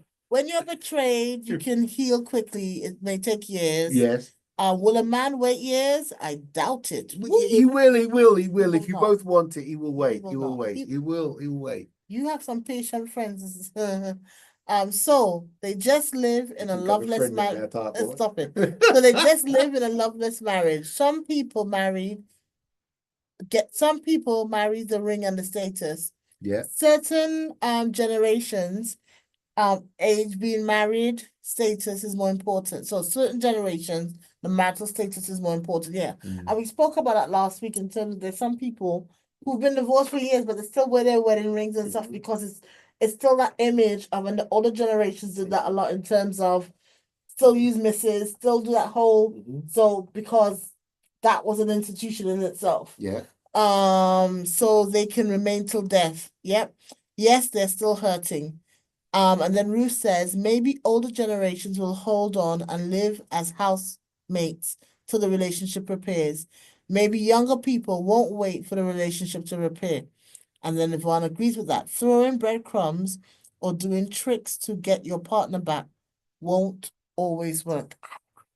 Yeah, I agree. And I like how they put tricks in inverted commas. I think they're probably referring to me saying a one-trick pony. But basically what I'm saying with that is do the things that would enhance the relationship. Charlie uses puts it and says, go back to being friends. So you can't have your cake and eat it. You can't say, I want this to work and I want to stay, but nothing that you do and I do will bring us back together. I mean, then what are we really talking about? What are we really trying to say? So once you decided that you want to be together, a very good example is what you said. Maybe the theatre thing is your trigger for you because that's the thing that I started doing with someone else. So, oh, do you want to go to the theater? Oh, yeah, like how you used to. Yeah. So then you do other things. So, was it Ruth that said the trick? Put the trick in the inverted commas. So then you do something else. You find if you both want it. All I'm saying is that if you both want it, you take your period of grieving, you take your period of self-care, and you take your period of establishing the things that make you laugh together or the things that make you enjoy each other's company. Let me not even say laugh because you might say, oh, we weren't really that sort of a giggly couple, but that you make you enjoy each other's company. I'm saying that's the roadmap. That's the roadmap. But you know, Paul says, go on. sorry, no. Let Paul's comments and then I'll say. Okay, because Paul says, I don't want to miss them, you see. Unforgivable attitudes will keep couples in psychotherapy for years. Yeah. So and as long as he's not saying so after X time, get over it, I'm with him because I'm acknowledging the time that it could take. So yeah, but if you've just got this unforgivable spirit, then you're kind of trying to heal the relationship with one hand tied behind your back. So yeah, that's the roadmap. Did not Peter betray Christ? And he got over it after a few days. Why? He loved Christ, but fell into his own superficial weakness. Read Desire of Ages. What's CHP? CHP? I don't know. He's got all the acronyms, doesn't he? Desire of Ages, CHP. Oh, chapter. Chapter. He's saying there's this chapter in the Desire of Ages concerning this matter. And he's saying one trick pony. Yeah. No. We weren't a one trick pony. What details? This can be a very dangerous pathway to tread. You see, I wish I'd seen that at the time. What details? Oh, you asking, I want details. I agree, Paul. To what end? To what end? And whenever you can't tell me what I need to hear. I'm telling you what I need to hear. I want to know to what end. Whenever I have heard guys say that I told her everything, it always ends badly for them. It always ends badly because that is not. Yeah, right, exactly. So you can see the chink in my armor. No, because there's a difference between confessing and repentance. I'm all for repentance. I'm not all for confessing. But anyway, that was just a little side. That was an aside. That wasn't me being serious. I should be serious on the radio, shouldn't I? That wasn't me being serious. Not this time of night. Yeah? Not this time of night. No. So yeah, what details? That can be very dangerous, very dangerous pathway to tread. How will the details help you if we're deciding to move forward? I don't know. But anyway. No. You can't tell me half a story. No, I'm not telling you half a story. Tell me half a story. I didn't even want to tell you that half. You got. No, but I mean, you can't say half a story. And I think because it almost feels like if you then ask questions like, well, no, listen, the bottom line is, I dropped the baby. Yeah. Don't ask me what were you wearing. I don't want to answer. Oh, I dropped the baby's okay, baby got checked over, that's fine. No, I need the details. To do what with? Huh? I need the details because it will bring me peace. I'm moving on. This generation is all about self-gratification. And when relationships are broken in this generation, the pathway to reconciliation can at times be extremely challenging. Agreed. And I think it's yes, agreed. And I think what I'm trying to do here, and these aren't my words, these are stuff that I pulled out from different authors. And it seems like you've got to follow the path. And even though it's fraught with danger and whatever else, you've got to follow the path, because if you follow the path, you will get there. And none of them were putting time frames on it. So if you both want it, just follow the path. How important, we've got half an hour. How important is trust in your relationship? Extremely. That's the goal. That's the utopia that Yvonne mentioned, utopia earlier on. That's got to be the goal, trust. Because with trust comes vulnerability. How's that, Charlie? It always ends bad. Well, Always ends what bad. always ends bad? Oh, just said it always ends bad. Okay, yeah. But no, but with trust comes vulnerability. Because I trust that you will not use the come after my Achilles heel. If I don't trust that you won't come after my Achilles heel, I won't be vulnerable with you. It's as simple as that. I think that's just a no-brainer. I'm not going to be vulnerable if I think you're going to attack my Achilles heel. So anyway, so how important is trust in a relationship? 100%, I think, is the utopian goal. I think so. Okay. The components of trust, they say here. Tell me if you think that there's more. Reliability. Okay, someone that keeps their promises. Okay, you've got to be reliable. Predictability. I don't like predictability. Neither one. What do they say? It's not always necessarily seen as a good thing. How predictable someone is can have a big influence on how much we trust them. Knowing they'll act consistently from one situation to the next helps us feel they won't let us down out of the blue. So I get what that means. I get their point, But I don't know but what I would put that in reliability. Yeah, I agree. Yeah, that's to me part of reliability. Predictability, I've never wanted to ever be predictable on anything. Yeah. But I get it. And I get what people say in terms of that is a thing. Because people say that to me in terms of like they know if they ask me to do something, they know I'll do it. And that's You know what I reliability. mean? So if I've said to you I'm gonna do something, then I'll do it. So if I go against that, then that's not predictable. So I get what they say yes. But yeah. I would marry that with the reliability. Yeah. If anybody, If if I'm at an office do and just having a chat with somebody over the photocopier, over the water cooler. Sorry, Paul, that is a very masculine question you just asked me. Oh, I need to get to a very masculine question you just asked me. Sorry, I know Mark's about to. Okay, I'm gonna read it though. Boom. Say that one. Yes. So it always ends badly. As we stated earlier, truth must trickle for some, and for others, they deliver it strategically. I agree with Paul, man. We're the same generation, man. Even though he was a Bessemer, man.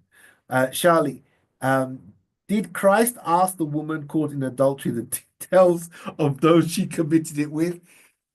Mic drop. When you're Jesus asking that question. Mic drop. No, there's no mic drop. There's no mic drop. Jesus didn't need to know the gory details. If Jesus did not. If Jesus was female, you'd ask the man caught in adultery. That might just be the whole point. That might say it all. I'm not gonna. Mark has been on my tail since I started this evening. So No, Charlie, I haven't.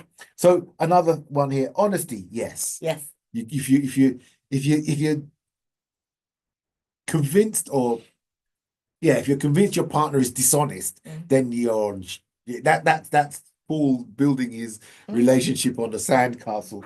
And loyalty, yes. Loyalty, definitely. Honesty, definitely. Commitment is usually important if trust is to grow. It's hard to have faith in someone who is vague about what they expect. Yeah, commitment, yes. I'm in it for the long haul. I'm in it till death do us part, even if that is not what it ends up being. But you can't go into it thinking, oh, this is good for the next 5 years. It's good You've got to be committed. It's easy to trust someone with their heart if they show you a level of commitment as well. So the only one I didn't like was predictability, but I think all those other steps are good. Shared boundaries. I don't know about that one. Making sure your partner understands our ideas on privacy and space can be an important part of maintaining trust. If you're assuming it's okay to flirt with other people, but your partner believes the opposite and neither is aware of the other's opinion, it's likely there's going to be conflict at another. Oh, I see what they mean by shared boundaries. So yeah, I say it's okay to flirt in the office at the office party, and you think, oh, absolutely not. Yeah, you've got to have an agreement and an understanding of those. Yeah, would I call them shared? I guess shared. Yeah, okay. I wouldn't have termed it that way, but I can't think of how I would have termed it, so I'll go with that. You have an understanding. Yeah, you have an understanding. Yeah, I'm with that. You have an understanding of the boundaries of what you sleep here. And you sleep once in the night. Yeah. So Dawn says details. The word says, Mr. Bryant, confess your sins one to another and pray for one another that you may be healed. Hallelujah. James 5 verse 16. Put that in your desire of ages. Yeah, but you see, it says confess your sins. So my sin is that one to another. Yeah. So my sin is that I have a drug problem, or my sin is that I always sneak off for a weekend when I can with my girlfriend. Yeah. But my sin is not the details. Yes, it is. No. I need to know exactly what I'm praying for. No, you don't have to pray. I'll pray. You pray for yourself. Right. Ruth says, I'm not sure many men who cheat will only do it once. You know what? Well, you know what, Ruth? If I can say that to you, I think if you are someone that has the spirit of cheating in you, man or woman, that's your thing that you need to pray about. the spirit of cheating. Wow. Okay. I've never heard it called that before. But you know, okay. And you know, sometimes, and I always bang on about generational things. Sometimes if you look back, because you will see that you've got this tendency to do something, and if you look back into some of the generations, you realize. Remember the uncle that everybody laughs about because he loves a woman? That's you. You understand? No. Sometimes you know what I mean? There's things in our families that we laugh about. Ha ha ha he. And then you're struggling with the same thing. Yes, the uncle that teefy. The one that we call one hand because he teefy. Yeah? And you realize, oh, I'm the thief in this generation. You know what I mean? Yeah. So actually, then once you know about it, what is your next move? What do you do about it? You need to know the scope of the sin. Yes, I agree, Dawn. I need to know the scope of the sin. Dawn, bad. That's the scope. You have committed understanding. The scope of the sin is bad. That's what you need to know. It's bad, Dawn. It's bad. That's the scope. You don't need to know more than that. So, yeah, you have committed understanding. Okay, great. So Keep going. I'm just waiting. Right. Okay. So, I was going to give you a scenario by the water cooler, and I've lost it now. What, the scenario or the water cooler? My scenario by the water cooler. But let's not worry too much about something happened at the water cooler. You want to confess? I wanted to discuss. I don't know about. I wanted to repent. I didn't want to confess. There was a scenario at the water cooler. I'm so sorry. That's what you threw me off. Yeah. I was going to repent about it, but I certainly wasn't going to confess. You're going to repent. All right. So what happened? what happens when people, oh, have we lost somebody? No, no. What happens to make these breakdowns, to bring these breakdowns about? What is it that happens and again, I'm talking about the ones that want to be together. See, I'm not talking about the one that, the guy that's had enough and he wants to go off. Because we can always say, yeah, but what about the guy that, he's always got a wandering eye or whatever. So the guy that wants to, what happens? And one of the authors that I looked up said, gave me a little list. What do you guys think of this list? Limited affection and emotional disconnect. When the emotional intimacy that partners once shared dwindles, they might feel lonely or neglected. This emotional gap can lead some people to seek affection or connection outside of their primary relationship as they try to fill the void that they used to feel at home. Is that legitimate? It might be accurate, but is legitimate. Can I? Yeah, limited affection and emotional disconnect. If we're not connecting, there's no affection, and we're not connecting, and there's no affection. That can lead to somebody. So if I find that that's what's happening, this is what I can look at. If I find that I'm starting to feel that way, look at that. Is it that you're not being as affectionate in the marriage as you once were? And is that because there's an emotional disconnect? Is that because,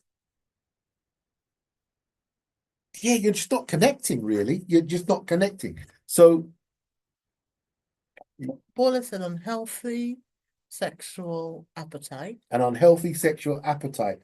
It's unhealthily low. Could be. But can you be? I think there's also the scenario where maybe you're not equally yoked intimately in terms of because not everyone has those discussions. So sometimes there's an expectation. So you get married and some people have this expectation that it's on tap. It's 7 days a week. It's 12 times a day. They have this anticipation in their head. That the other person may not have been prepped in terms of what that means, or so if that is, then someone may think they are very affectionate, and the other person, because we think we spoke about that last week. You may think I'm really affectionate, and people's like, affectionate where? If I touch you, you should. Do I do that? And you don't even realize that that's your response. So sometimes it's about having those conversations. Sometimes it's about identifying the elephant in the room as well. And hopefully both be in a space where you're happy to or you feel safe enough to have that conversation. I'm with that. I'm with that because a lot of people, not the majority maybe, but maybe a lot of people may not have had that in-depth conversation beforehand, and maybe they even did, but the reality of it is not what they expected. So then they need to then have that mature conversation afterwards. So let me read what Ruth says. She says, today's generation is not putting up with that. Maybe back in the day, things were kept secret. Then she goes on to say 7 days a week. That's not everyone's reality. No, agreed. So that's it. But your scenario was that one came to the marriage thinking it was going to be that, and the other thought it wouldn't. Or even if they both thought it would, they then found out that that's not for them or one of them. And I guess the only solution at that point is the honest conversation. Because again, we're saying we're working from the premise that we both want it to work, the relationship. Therefore, we've got to have that conversation. Because what we're saying is that, oh, and my next one is lack of communication. What we're saying is that if there's limited affection and emotional disconnect, maybe because of this sort of scenario, and then we don't have the communication, that is going to start to drive a wedge between us. That's going to start to make one of us look elsewhere. So can I read down and you can Yes, go yeah. over the polls? Yeah. Unhealthy sexual appetite should be different for everyone. That's definitely a conversation, but at one point, At maybe. what point? Yeah. Yes, but then if you, I keep banging on about this because if you both want it to work, Mhm. it's as soon as you realize it. It's as soon as you realize it. You know, my thing is, marriage is such a complex web that we weave, yeah? Yeah. And I don't feel that we talk about it in a real way enough, because how do young people prepare themselves for marriage Mm. if no one is having conversations where they're talking about the realities of marriage? Also, if you're a boy and you've been brought up in a male household, so no girls, just mom is very, very confidential in relation to her period. Yeah. How do you even know what a period is, understand what all of that stuff is that associate with it, if you've never been brought up around it? Mm. So you then marry a woman who you're now the mom and dad in the house. So you're privy to the fact that she has a period and what it works like. And no one told you about that. And you've never had that conversation about that. So how are you navigating around the emotional mood swings, or you're navigating around the fact that actually coming to a certain point in the month, she might be really up for it, and then another point in the month, don't even touch me. You know, all of these things is we don't talk about it. There's some women who believe that there's only one godly position that you should potentially, you know what I mean? These The conversations, missionary. and if it's not that, then is the devil himself is up in you. That what the missionaries told us. And you have these conversations, and you know, I remember having this conversation once, yeah, because an older person had said, yes, said to me once, if any man asks you to do any position but the missionary position, tell him, get thee behind me, Satan, he's the devil. And I'm laughing, ha ha ha, he. And the lady said to me, but I believe that. And I thought, well, this conversation is done here. But you know what I mean?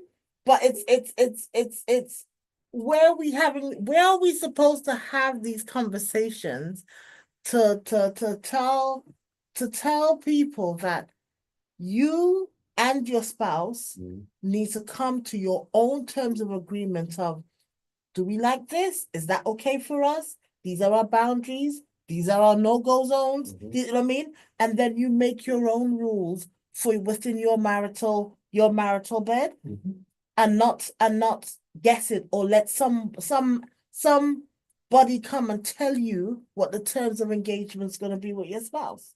No, I agree. I agree 100% with that. I do. And because that's what because if you don't then do that, that lack of communication will lead to limited affection and emotional disconnect. And in fact, they're all wrapped up because the third one says a diminished sense of self-worth. So what then happens, we haven't talked about it. We've got this whole emotional disconnect going on. We haven't talked about it. So now I start to feel less than, or you start to feel less than. And then you start to seek elsewhere. At first, it might just be someone that makes you feel affirmed. That's probably where it will start. Unless because we're talking about people that want to be together. So not just the guy that just says, oh, look, you're taking too long, I'm off down the pub seat to talk to the barmaid. You know, it's people that want to be together. So what they're doing, they're just finding the affirmation somewhere else. And of course, that's the slippery slope. Mm. So again, we're talking about the diminished sense of self-worth. Paul, If I get Yeah. to group Paul, then I'll go to my he comment. says, men can be easily aroused by the moves of a woman that require attention. Mm. Mm. Men can be easily aroused. Full stop. No. I'm being facetious. Men can be easily aroused by the moves of a woman that requires attention. Mm. Yeah, I think there's supposed to be some punctuation in there because You- easily you aroused. comment. A wife may be going through menopause and the man is following with testosterone. Self-control is required with patience. Yes. No, but you know what? Yeah. Before you get to menopause, Yeah. a woman is pregnant. Yeah. And sometimes for some women, it's a no-no for some women. They can't, don't touch me, don't. Mhm. It's the whole thought of it makes them the morning sickness start again. Yeah. And the husband has to be patient. Yeah. He has to be patient. Or, and the other thing is, or they may need to come to a compromise halfway there. You know what I mean? Like, so you can't do this, but I need that. So Oh, I like that. You can't do this, but I need this. Oh, very good, Charlie. Very good. what? You said you can't do this, No, I said, but I need this. no, but no. But that's exactly yes. Mm. So I guess see. what? So you're telling me what I can't do, but you're telling me what you need. No. You didn't listen to that. I said Oh, okay. So let me Okay. and then let me do it with us because we're here. So I can't do this, Yeah. but you need something. Yes. Yeah. Okay. So therefore, I need to meet you halfway. So that way you're not without. So there must be something that we could potentially do that means that I'm not just saying no, and then you have to deal with it, And that we both can be okay with it. yeah, I guess. But you know what I also feel and see? If we are in this together, this is part of how God created us as human beings. If we are in this together, and so it so happens that my wife, when she's pregnant, she's doesn't want me anywhere near her in that way. Mhm. I think if we want this marriage, if we both want this, that supersedes the fact that I have an itch. It's got to, because then if we're not, we're saying that even though I'm pregnant or menopausal or on my period or whatever else, got the flu or whatever it is, whatever my problem is, my issue is, my whatever is, that, well, he's a caveman and he wants it now and he's gonna start bashing me over the head with a club because he's a caveman and I've got to just fall in line. And I can't As I said, accept that. I said it's a compromise because and I get that. Yeah. Yeah. But it's like I've always said, in a marriage, Mm. I may not feel like it, but your job is to make me feel like it. You understand? Yeah, you come with my job now. Yeah, no. Listen, It's my work now. thank you very much for joining us this evening, guys. No, but Yeah, no, but you know what I mean? Because there'll be days Yeah. and it's vice versa. Yeah. There'll be days you'll be like, man, I've been at the gym, I've been at work, I'm tired. And I'll be like, okay, so let me see if I convince you. Now, if I can't convince you, sure. You understand? But if I can convince you, it's a win-win. And I think for me, that's where it is. You know what I mean? So you're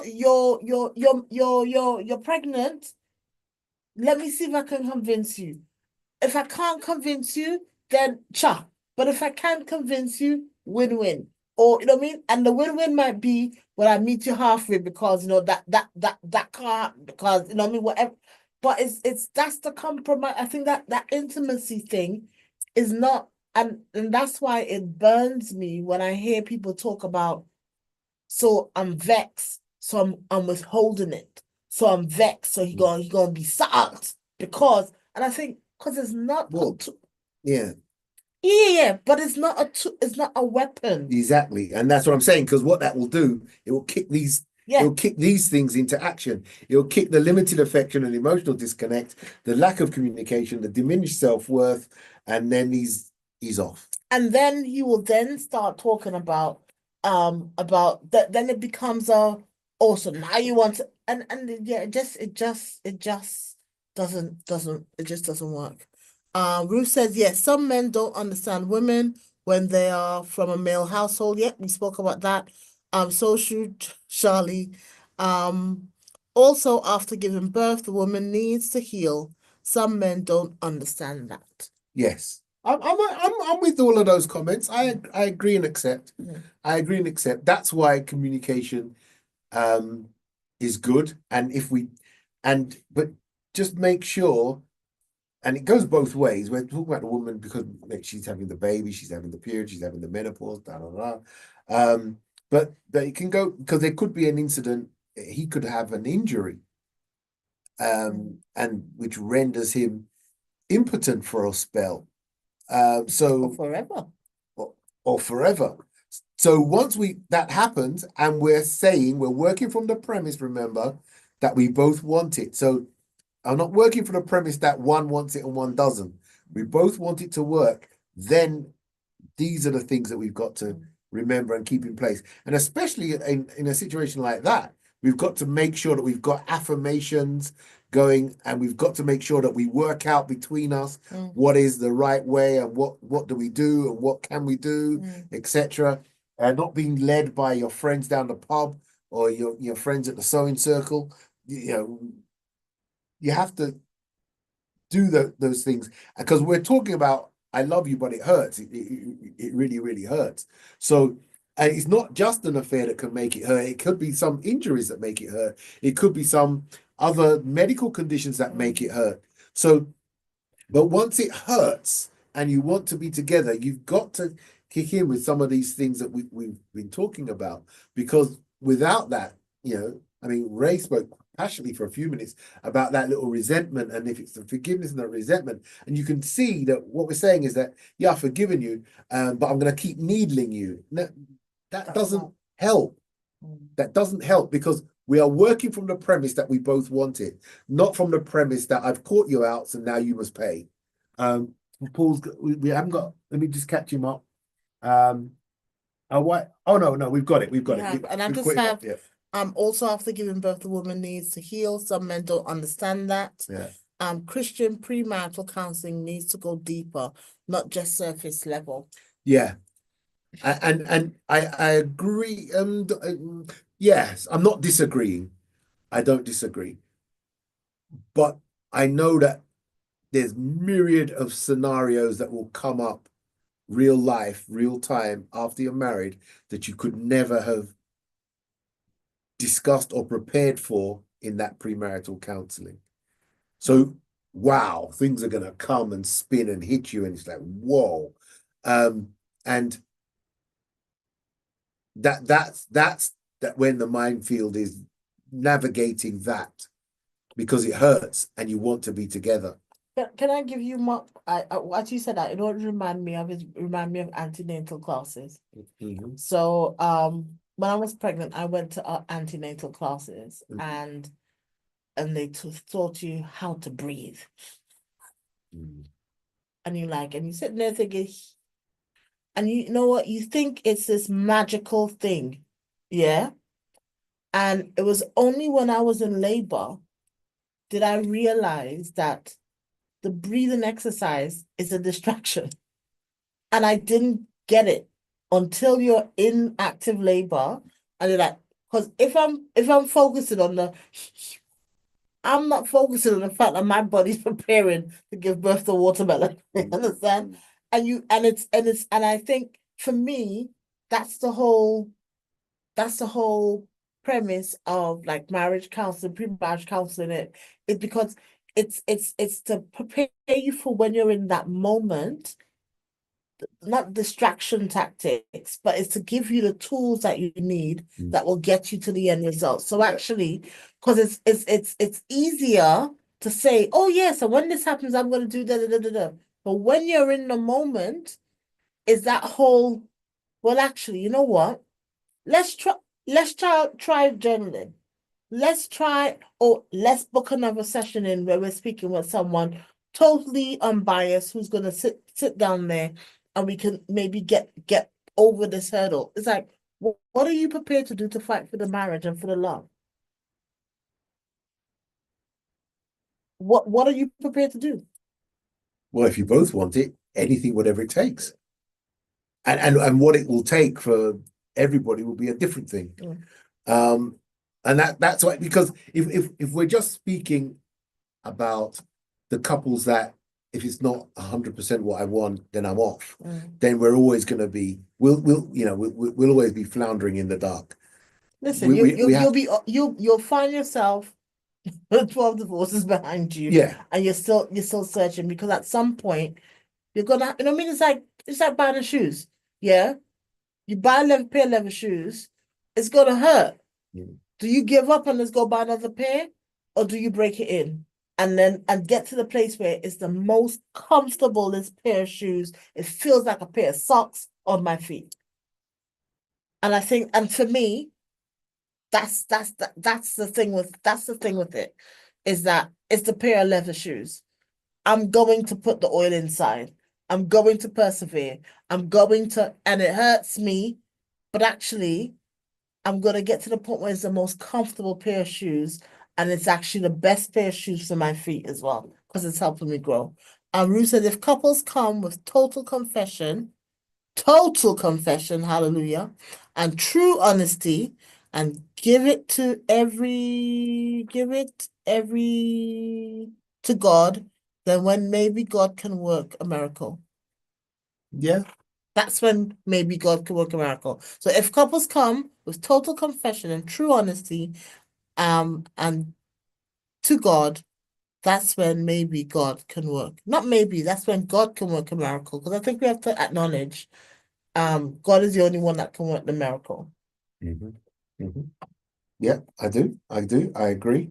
And just the final thing I've got here is that and all of these talk about, and it says if it's really, relationship is really hurting and you want it to work, you've got to nurture open communication.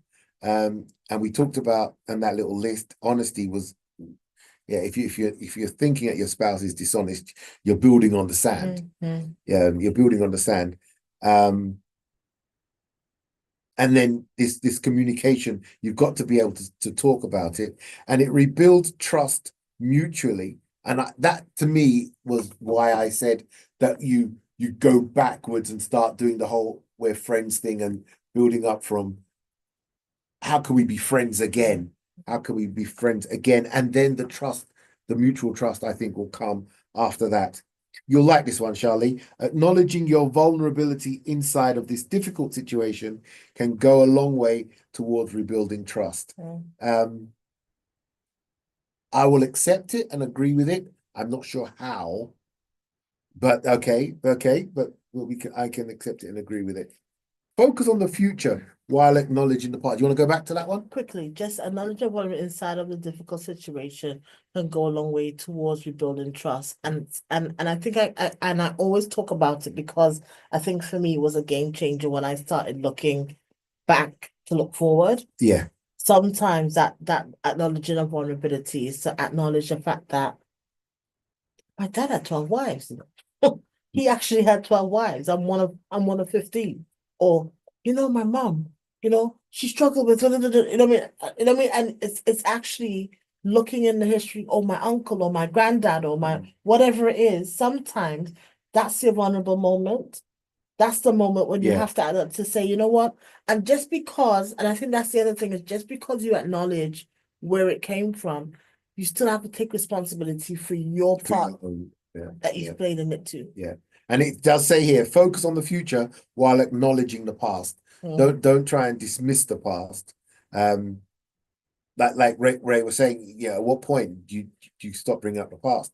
But yeah, you can acknowledge that the past happened, but it's no longer something that you use to beat your partner with. Is there any more? Is that me done? Yeah, I think that's us. Look, it's time. Oh, we're 3 minutes over. Oh, 3 minutes over, yeah. Thank you all for the conversation. Brilliant as always. I think we've got one more in the series next week. That'll be our last one for this series. Then we'll be on a break for a few weeks. But it's always great to come in on a Wednesday night and have our after dark conversations. I like after dark. I do like after dark. And we get to talk about the things that we don't necessarily get a chance to talk about in church, in AY or whatever, simply because there's kids around or whatever. You know, it's not appropriate to speak about certain things in front of, and people might not want to, even if it is appropriate, they just might not want to. So thank you so much for joining us. We've got another show next week, so please do tune in then if you can. Thank you, Paul. Are you in Nigeria? You said I must come to Nigeria. Do you know what? I might come there just to come and check it out, man. Come see what's going on in Nigeria. Why not? Everybody's going to Gambia and Ghana and Kenya. Yeah, I'm gonna come and check out Nigeria, see what's going on. well, let me know when you're going. I might do a whole tour thing, you know. Yeah. You're sowing the seed, Paul. I might do a whole tour thing, but it's great that you've been on. Thank you so much. So we had some good comments on the Instagram as well. We had from Ruth, we had from Yvonne. Who else did we have on Instagram? Dawn as well. And Thank you, Dawn, Dawn. blessed, gave us some good comments. So thank you all for that, for your engagement. We're out of here because we should have finished at 10. And we're just gonna go. But what comes after us? Is it just some music? No, I think there's a sermon coming. Oh, we got a up, so, sermon. So yeah, I've got to get out because there's a sermon coming. No, Bible verses. I thought it was just some music. Oh, No, it's Bible. It's a Bible. It's Bible, audio Bible. okay. The audio Bible, but have a good evening. See you. Next week we got Sally. Next week we have Sally. Next week, tune in. We've got Sally. The love that lasts. The love that lasts. Yeah. Yeah, I'll have some of that. I'll tune in for some of that. The love that lasts. Okay, guys, we're out here. Cheers. Bye-bye. Struggling to cope with life, conflict, bereavement, fear, relationship, anger, depression, negative thoughts, trauma, and uncertainty can all cause emotional imbalance. Don't struggle alone. CCS, your trusted confidential counselling service, is here for you. Call our listening line on 03301 332 945. Our office line for appointments on 020 7723 8050 or visit our website www.ccscounselling.org.uk. Our counsellors speak various languages. CCS, a shoulder to lean on. We are here